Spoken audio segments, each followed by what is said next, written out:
Hello po mga kakusina, ayan po ang ating lulutuin ngayon. Isda na matang baka ang tawag.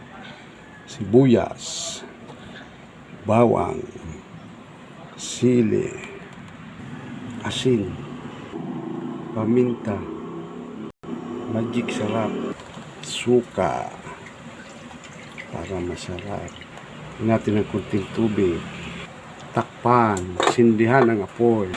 Malakas ang ulan. Ayan nga po, kumukulo. Lagyan mo siya ng mantika para masarap.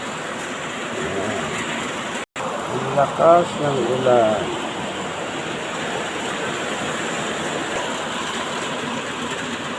Maya-maya, okay na yan.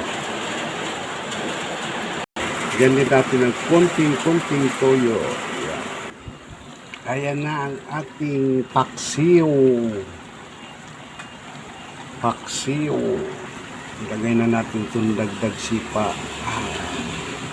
Sarap.